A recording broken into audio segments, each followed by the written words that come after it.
Para sa problem number 1 dito sa total hydrostatic force on surfaces.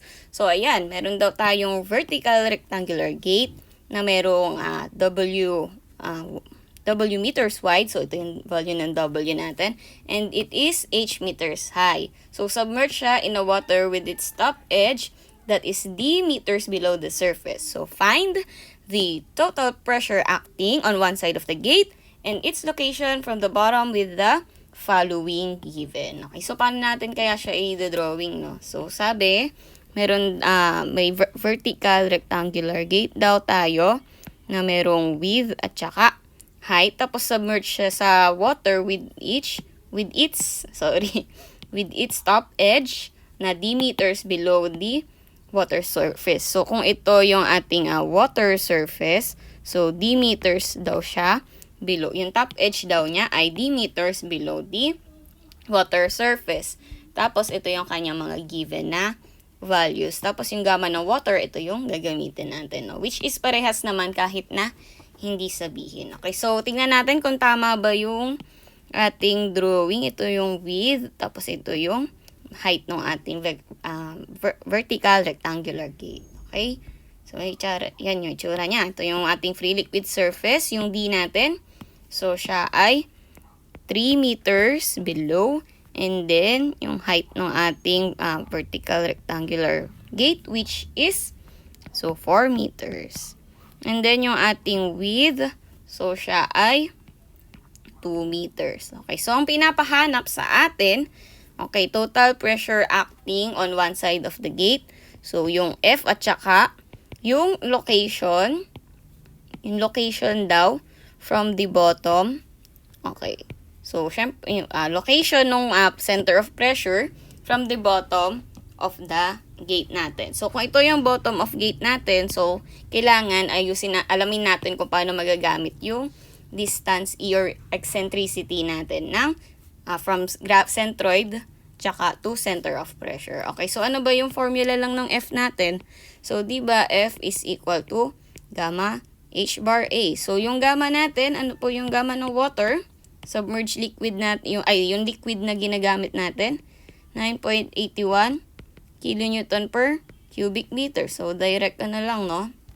Direct substitution. So, ano po yung H bar natin? So, kung ito yung ating H, so yung H bar ay distance from the free liquid surface papunta sa centroid. So, kung ito po yung ating rectangle, yung ating object, so yung ating centroid ay, okay, kalahati lang, di ba? Lagi naman pagka rectangle.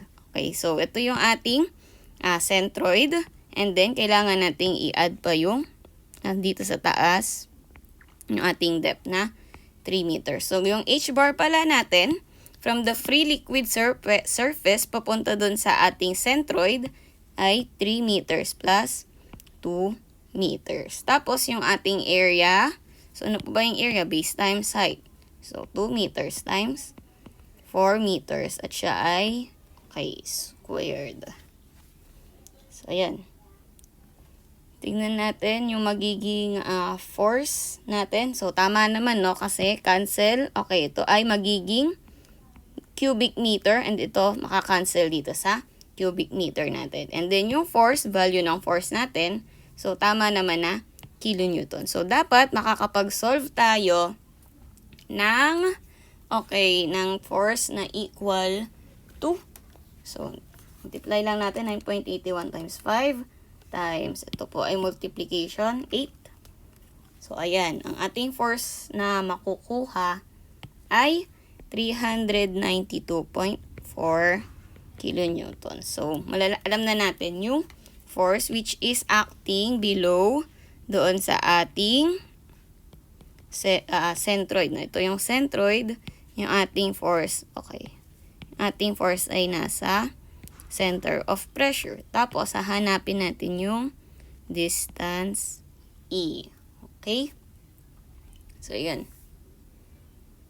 Ano pang gagawin natin?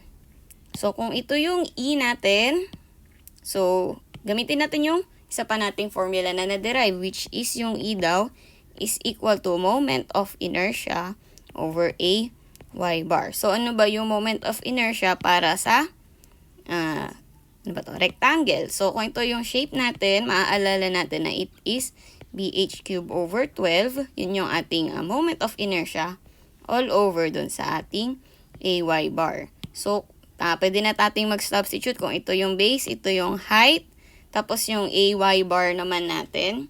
So, area times yung Y bar natin, di ba? So, ayan. So, yung base natin, 2 meters. Ito po yun.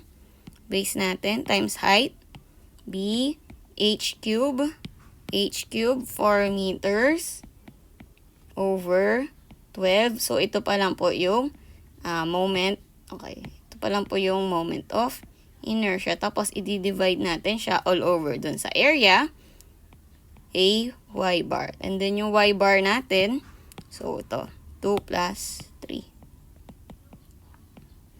So, solving simultaneously, dapat po, ang makukuha nating value ng E ay 12 over, ano to, 8 times 5.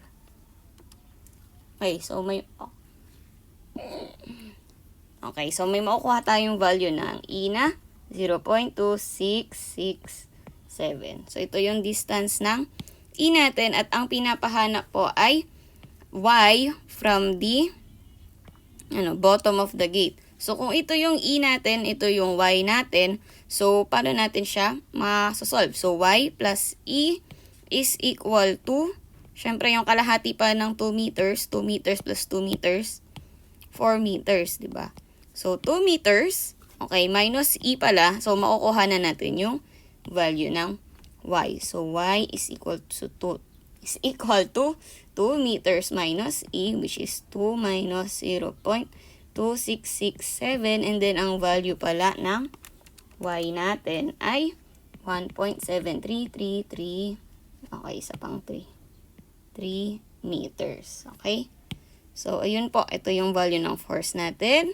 At ito yung value ng distance na pinapahanap sa atin. Okay?